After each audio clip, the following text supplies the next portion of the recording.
Fairy Tail 100 Years Quest, Chapter 124 is out, and honestly, this is a really fun chapter. I was laughing almost every single page, and I gotta say, while nothing truly progressed the story all too much, we got set up, and it seems that Sabretooth in this arc is probably going to play some role, because they do have perhaps the information that they might need to progress the story, or to find out what the other dragon gods are, or what they're probably planning.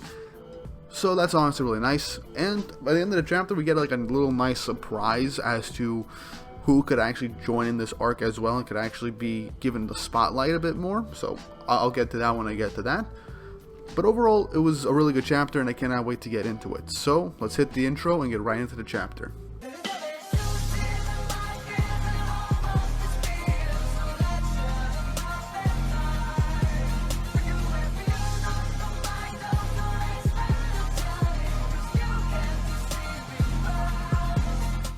Chapter 124 of 100 Years Quest, 5-round match. We start off from last week where Lucy enters her apartment, and turns out Sabretooth is there.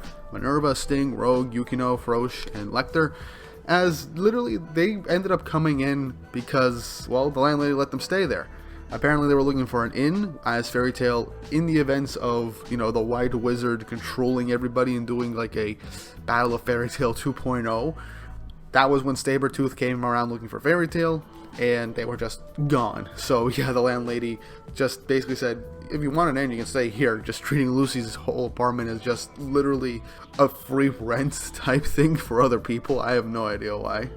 And Lucy's interactions with the other members of Sabretooth are kind of funny, like Minerva was going through her drawers, Lecter's being like, I didn't think a wizard from the Great Fairy Tale would have such a tiny apartment.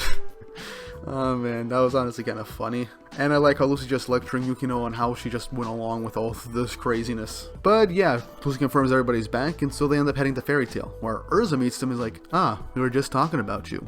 And she ended up writing a letter that she was going to send to Sabretooth, with Minerva and Rogue reading it, and is like, yeah, it's better that you didn't send this. It literally sounds like you're picking a fight with us. And the handwriting is terrible, and I love how Urza's just proud of it. It's very funny.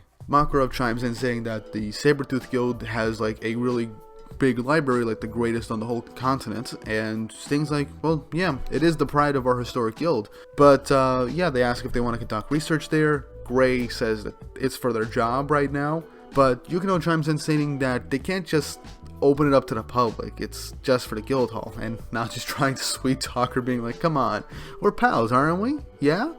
What's a library anyway? And then Happy brings up it's a place with books, and then Natsu just loses all interest, like, oh, that's cool.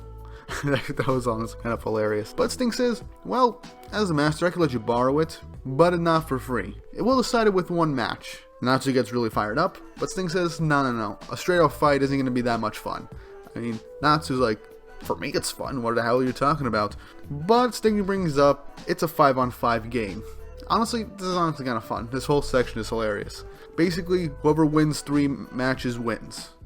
And yeah, Sting will let them use the guild hall and do research there if they beat 3 of their members in any games, but Sabretooth picks the games in each match. But yeah, the first round is an XC popularity contest with Frosh representing Sabretooth, and they end up having Happy represent Fairy Tail.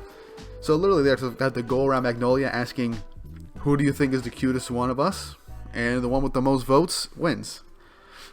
Magnolia's Happy's home turf, so he'd have the advantage, right? We turned the page and Frosh basically got like hundreds and hundreds of votes, while Happy only got maybe like 20. And Happy's just like, kill me now. Am I not popular enough? That's honestly kind of hilarious.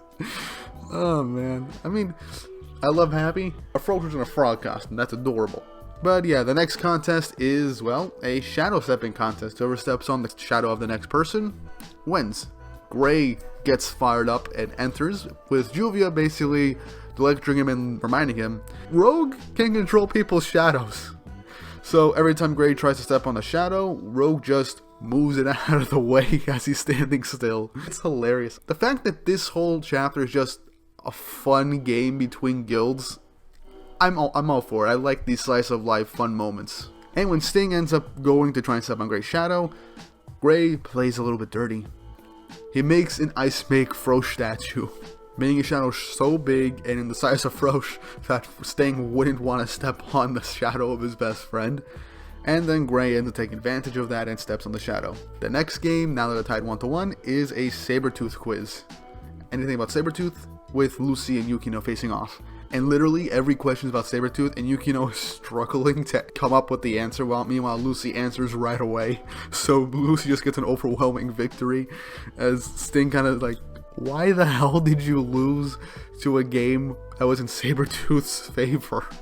And I just like that Lucy just mentions that I was a reporter for 2 years. All this stuff is just ingrained in my head at this point. So that was actually pretty clever to use that, and it is kind of funny that Yukino lost in a game that was in her advantage once more. Oh man, but yeah, so Fairy Tail has 2, Sabretooth has 1. Next up is an eating contest between Urza and Minerva. This one's over really quickly. Urza's presenting a bunch of food, and Minerva somehow eats a shit ton of plates. And Urza just can't eat anymore, so that's just disappointing. Final round to decide the winner is an arm wrestling competition between Sting and Natsu.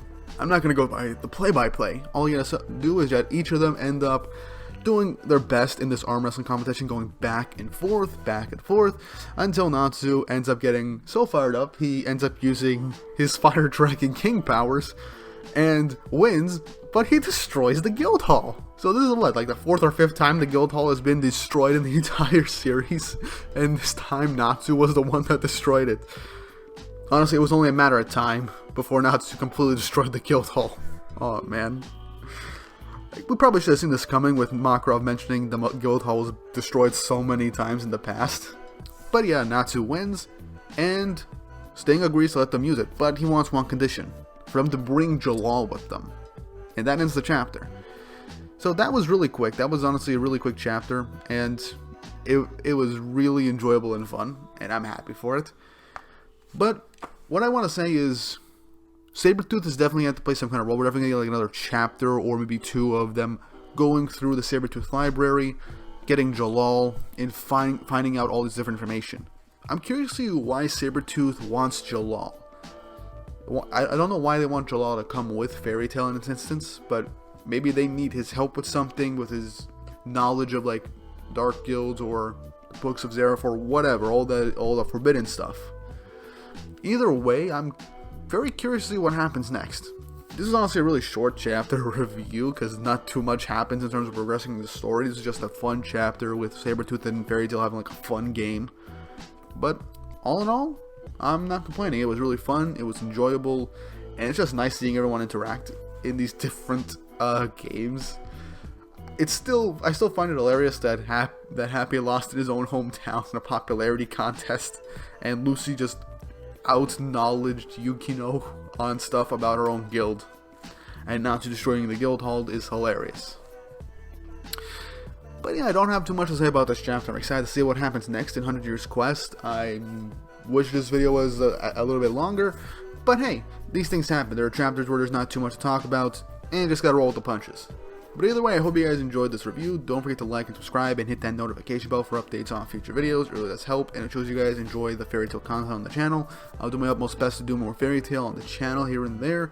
So let's see how far this goes, and I'm curious to see what happens next in 100 Years Quest. Leave your thoughts and opinions and theories in the comments section below. With all that said and done, I hope you all have an awesome day.